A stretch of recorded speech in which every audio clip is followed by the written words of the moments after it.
अस्सलामुअलैकुम दोस्तों, आपका राज गल्फ न्यूज़ में बहुत बहुत स्वागत है। दोस्तों, आज की वीडियो में हम कुवैत की 3 बड़ी खबरें जो हैं वो आप दोस्तों के साथ शेयर करने वाले हैं। तो अगर आप कुवैत के अंदर रहते हैं और कुवैत के हालात से बाखबर रहना चाहते हैं तो इस वीडियो को आप शुरू से लेकर आखिर तक जरूर देखें। दोस्तों, वीडियो पसंद आए तो लाइक और शेयर जरूर करें। जो भी दोस्तों वीडियो को लाइक करते हैं उन सभी का बहुत बहुत शुक्रिया। चलिए दोस्तों, फिर बढ़ते हैं अपडेट की तरफ।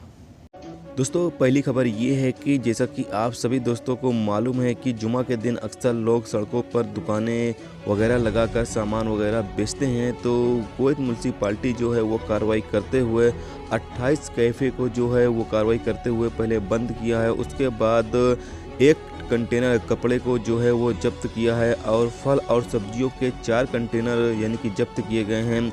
इसके अलावा कैफ़े में छापे मारने के दौरान कुल 224 प्लास्टिक की कुर्सियां जब्त की गई हैं, जबकि 230 स्टील की कुर्सियां जब्त की गई हैं, 24 प्लास्टिक के केबल जब्त किए गए हैं, 8 स्टील के केबल जब्त किए गए हैं और 50 शीश जब्त किए गए हैं। इसी बीच इस्तेमाल किए गए टायरों के 5 ट्रक भी जब्त किए गए हैं। तो ये एक कार्रवाई की है म्युनिसिपैलिटी ने, जो कि इतने सारे सामानों को जब्त किया गया है।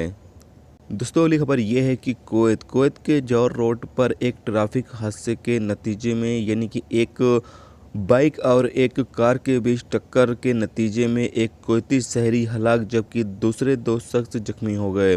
फायरमैन मौके पर पहुंचे और एक फंसे हुए शख्स को गाड़ी से बाहर निकाला, जबकि दोनों जख्मियों को अस्पताल में दाखिल करा दिया है।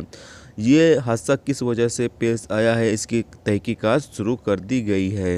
दोस्तों, अगली अपडेट ये है कि कुवैत में अभी इस चीज़ की बहुत ही ज़्यादा खिलाफ वर्जियाँ देखी जा रही हैं कि जो डोमेस्टिक वर्करों को लाया जाता है और उनसे जो इत्तेफाक किया जाता है यानी जितनी सैलरी देने का वो चीज़ें उनको नहीं दी जाती हैं, जिसकी वजह से वर्कर जो हैं वो लेबर ऑफिस में जाकर इस चीज़ की कंप्लेन करते हैं। तो इस तरह की खिलाफ वर्जियाँ बहुत ही ज़्यादा देखी जा रही हैं। इसी हवाले से एक इंडियन वर्कर जो कि डोमेस्टिक वर्कर के तौर पर काम करने के लिए आई थी, जिनका नाम फातिमा था, जो कि केडी 600 खर्चा करने के बाद अपने दोस्त के साथ कुवैत पहुंची थी और उन्हें जो है 1 महीने की जो तनख्वाह देने का वादा किया गया था वो 120 कुवैती दिनार देने का वादा किया गया था, जबकि कुवैत पहुंचने के बाद उन्हें 70 दिनार दिया जा रहा था, जबकि 50 दिनार जो है वो रहाइश के काटे जा रहे थे यानी रहने के 50 दिनार जो है उनके काट लिए जा रहे थे, जिस पर उन्होंने भी जाकर कंप्लेन किया है। और इस हवाले से बहुत ही ज़्यादा अभी जो खिलाफ वर्जियाँ हैं वो देखने में आ रही हैं। तो अगर कोई भी शख्स कुवैत जाओ